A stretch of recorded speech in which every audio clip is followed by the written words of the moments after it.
Am I loud enough? Okay. You have to know where you are in life before you can take this to somebody else, right?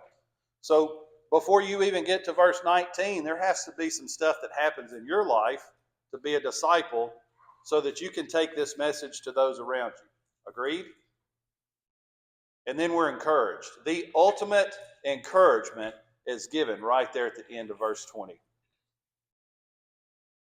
I am with you always, even to the end of the age.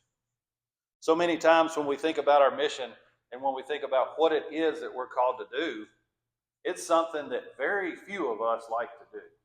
And that is to go and talk to people that we don't know. If I was to poll every single one of you secretly, one of the things that you would probably write down of things that you don't like doing is talking to people that you don't know. Now, yeah, maybe you could talk about the weather. You can step outside. Oh, it's raining this morning, isn't it? Yeah, that's easy. But to go and share something about your life, something that has impacted you personally, something that has caused you to walk over there and to make that decision to go into those waters of baptism and to completely change your life, to transform you, how many of us are willing to go talk to a stranger about that? Very few of us. But guess what? He tells you right here, this is your mission. And guess what? You're not alone. I'm going to be with you every step of the way. How reassuring should that be to every single one of us? He's got our back, right? How many of us have somebody that has our back all the time? If you're here this morning, you got somebody that's got your back. He's with you every step of the way. Now, our mission is to make, mature, and multiply disciples of Christ. That implies an action, right? What is the antithesis to this? Contentment and apathy. Now, this is something that Will Connolly and I spoke about this week, about contentment and apathy. And it really struck me that a congregation in Nashville, Tennessee, that's, I don't know how many members strong, 1,000, 800, 900, however big they are, that they can have the exact same issues that we have here at West Point Road, and that being contentment and apathy. Now, I want to define both of those for you just in case you're sitting out there going, I don't know what he's talking about. Contentment is happiness in one situation. We talked about Paul this morning, right? That was our scripture that we read this morning. Diego, you want to put it up there? Yeah. Not that I'm speaking of being in need, for I've learned in whatever situation I am to be content. So contentment in and of itself is not a bad thing. Paul was content. But what does he go on to tell us that he was content in? He was content in his earthly needs, right? The things that fulfill him and satiate him and give him the strength and the energy to go on. Physical sustenance. He mentions it right there. Plenty and hunger. He's talking about his belly, right? He's not talking about spiritually. He's not talking about emotionally. He's not talking about that mission that he was called to fulfill in Matthew as well. Apathy is defined as the incapability of being ruffled or roused to active interest or exertion by pleasure, pain, or passion. Does that make sense to anybody? Have y'all ever met those people? I can remember being called a knot on a log. I don't know if y'all are aware of what that phrase means, but a knot on a log does what? It doesn't do anything. It just sits there, right? So a knot on a log is a person that's apathetic. They're indifferent. They could really care less. They're here. And that's their service to God, is they're here. They don't want to see it grow. They don't care if it grows. You know, as long as they have a place to come and sit in the warmth or in the cool, you know what? We're content. You know, Bob's going to lead singing. Caleb's going to preach. Somebody's going to pray. We're going to do the Lord's Supper, which, by the way, I don't know if y'all noticed that. We ran out of bread this morning. I want to explain something to y'all. It is proven that optimists live 15% longer than pessimists. If you had a problem with what happened this morning, shame on you, because I look at that as a blessing. What does that tell us? We planned for this, and this was where we were. So amen to that, right? we had more people than we planned on. Contentment and apathy can be okay in certain situations, but they can also lead to a lack of motivation. They can lead to emotional detachment, and they can also result in disengagement from important aspects of your life, such as relationships or personal goals. What's that last part right there about personal goals? What did I start this message with? What is our goal? What is our mission?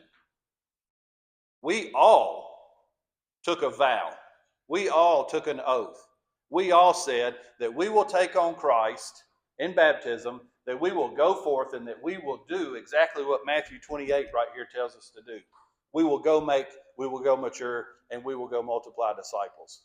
And at some point in time, some of us have become content and we become apathetic.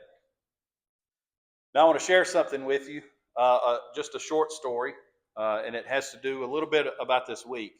So I left Thursday morning and I went to a meeting in Northeast Iowa, and this was a gathering of over 500 growers in my industry, so a very, very large meeting. And they asked me to speak at it. I was a keynote speaker right next to Dr. Raymond Cloyd from Kansas State. So you can imagine my surprise when there's a PhD in me, right? And I told the guy that owns the greenhouse, I said, you do realize you got a PhD and then I'm following a PhD? Could you not find anybody else that wanted to speak? So I stayed with them Friday night, and we ended up kayaking yesterday with them. Summer and I did that with them last year, and I chose to stay there and kayak with them again. And probably should have just come home because I ended up pushing myself off the rocks about 50% of the time. Water was way too low. But we stopped about halfway down the river, and one of them said to me, why don't you just stay the night? We're going to be finished so late. You should just stay the night. And I said, well, I would, but I've got to preach tomorrow. And every single one of them looked at me in shock. You're a preacher? And I said, no. I'm not a preacher. I just get to preach. Like, I get to get up there and deliver a message. And they said to me, that's why you're so good at what you do when you come and talk to groups of people. And I was thinking to myself, wait, no, talking to those groups of people is why I'm so good up here. So I guess you can look at it either way. But I want to talk to you and refer that back to apathy and contentment. Before we moved here, I was content. In fact, I was probably even apathetic. I was sitting in a pew every Sunday morning, probably Sunday nights and probably Wednesday nights, and I was content with my lot in life to sit basically where Summer and I still sit, just in a completely different auditorium. I didn't have to lead singing. Somebody was up there to do that.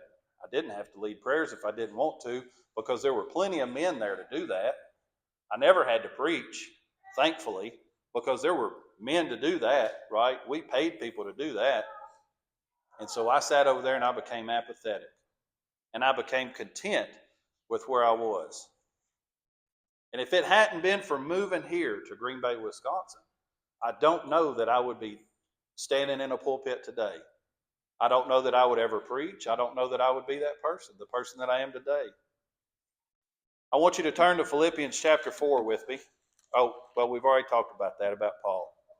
We talked about the form of contentment that he had. I want you to turn to Matthew 25. Excuse me. I got lost in my notes. Matthew chapter 25.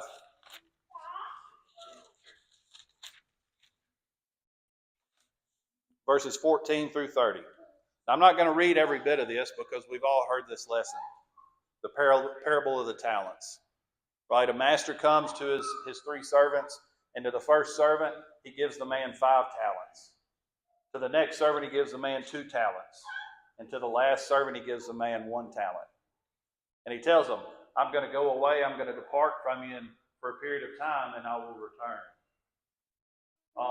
He doesn't tell them what to do with the talents, the money, but he gives it to them. And he says, I'm going to come back. Now, we all know what happens. The servant with the 5 talents, what does he do? He goes and doubles it, right? The servant with the 2 talents, what does he go? He goes and he doubles it. The servant with the 1 talent, what's he do? He's a knot on a log, isn't he? He goes and digs a hole and he buries it. Now, we can talk about money, but that's not at the base of what this parable is about. This parable is about you and me and the abilities that we have, whether we choose to exhibit those abilities or those talents and replicate them and allow them to multiply in our lives to affect others, or whether we're that knot on a log that was at Jackson Street Church of Christ in Monroe, Louisiana, just sitting there, allowing everybody else to do everything because you're content or you're apathetic. We cannot have that mentality about us if we expect to fulfill our mission. Now, if you don't want that to be your mission, it's harsh to say, but you might be in the wrong place, because that's our job. We're told to be examples. We are told to be Christ-like. And what did Christ do? Christ went to those in need, right?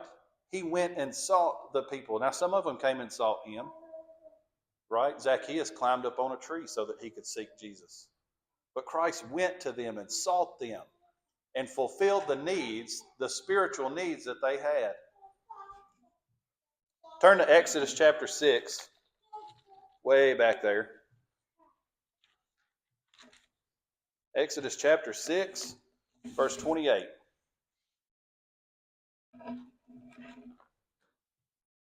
We're going to read into chapter 7. On the day when the Lord spoke to Moses in the land of Egypt, the Lord said to Moses, I am the Lord, tell Pharaoh, king of Egypt, all that I say to you.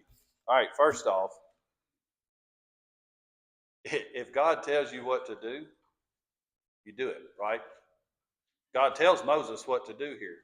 But what does Moses say?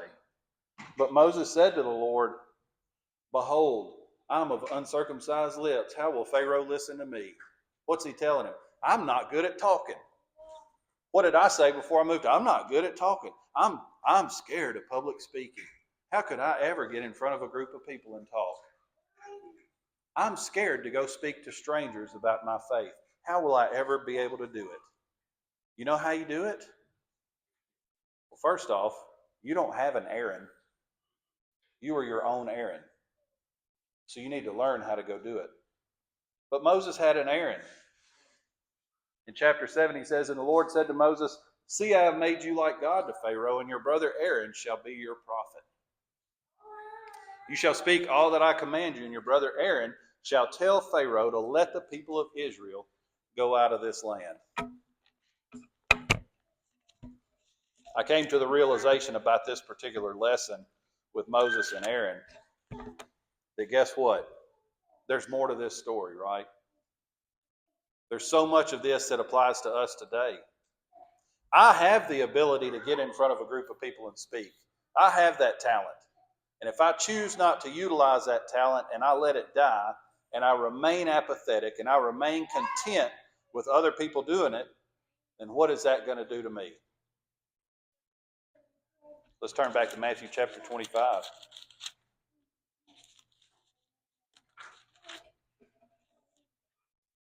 Matthew chapter 25, verses 21 and 23. The master comes back and he tells the servants, the 2 servants that doubled their talents, well done, good and faithful servant. You've been faithful over a little, I will set you over much. Enter into the joy of your master. That's what I want to hear. That's what I want to hear on the last day. Enter into the joy of your master. Well done, thy good and faithful servant. The story doesn't end right there, though. If you go down to verse, let's start at verse 24. He also, who had received the 1 talent, came forward, saying, Master, I knew you to be a hard man, reaping where you did not sow, and gathering where you scattered no seed. So I was afraid, and I went and hid your talent in the ground. Here you have what is yours. Now, if we stop right there, we just talked about this. What is this servant he claims about himself? Well, I knew you, and I was afraid. I started this off by talking about who in here is okay and comfortable going and talking to strangers about their faith. Are you afraid to go talk to strangers about your faith? To welcome people that aren't like you into this assembly? But his master answered him, and you wicked and slothful servant, you knew that I reap where I have not sown and gather where I scattered no seed. Then you ought to have invested my money with the bankers. And at my coming, I should have received what was mine with interest. So take the talent from him and give it to him who has the 10 talents. For to everyone who has more will be given more, and he will have an abundance. But from the one who has not, even what he has will be taken away. Now, if we have it and we don't use it, God tells us here it's going to be taken away. How's it going to be taken away? If we're content and if we're apathetic, y'all have heard the phrase atrophy, right? You don't use a muscle. What happens to it? It atrophies. It shrinks up and shrivels up to nothing. And then guess what? You don't have a back anymore. Y'all have heard the phrase, if you don't use it, you lose it? Y'all could nod. It's okay. The same happens with these spiritual talents of which we speak. They atrophy. Because guess what? You're afraid to do it now? You think that's going to change if you don't get out there and do it? No. Your fear will grow, and it will grow. And before you know it, you will have zero desire to go talk to any strangers. You'll have zero desire to go spread the good news of the gospel. This is what I don't want to hear. In verse 30 right there, he finishes and says, and cast the worthless servant into the outer darkness. In that place there will be weeping and gnashing of teeth. Now, I've never been somewhere where it is utterly dark, where it is pitch black, where there is zero light. The inference here with the utter darkness is the absence of God. So we talk about us being the light. We talk about the message that we have, shining our light. It's showing God, right? It's showing Christ to the world around us. I've never been anywhere where there's weeping and gnashing of teeth. Now, I've had back pain before. I've had gout flare-ups before, and I have gnashed my teeth. But I've never been somewhere where every single possible outcome is the weeping and gnashing of teeth. And that's not somewhere that I want to attend. I don't want to have any part of that. So I've got a little bit of homework for you, and I actually finished a little bit quicker than I thought I would. I got a little bit of homework for you. I want you to go home this week because I'm preaching again next week, and we're going to talk about a little bit more stuff. But I want you to self-evaluate yourself. Some of us lack the ability to have self-introspection, to really look at yourself and look at your life, right? It's really hard for us to be negative on ourselves. Some of us were really good at being negative on ourselves, and it's hard for us to see the positives. If you've got a spouse or if you're alone, it's okay. Because if you're alone, you got friends around you. Ask your friends around you. Ask your spouse when you get home. Ask your brother. Ask your sister. Which one of these am I? Do I have 5 talents? Do I have 2 talents? Or do I have 1 talent? Now, you can have 5 talents. And you know what you can do with those 5 talents? You can go bury them just like the guy with 1 talent did. But that's not what we're called to do, is it? We're told to take those 5 talents and we're told to utilize those 5 talents. We're told to use the strengths that we have to go and to grow this community. We have talked at length about community and what this community is and what this community of believers should look like. It is on us to grow that community.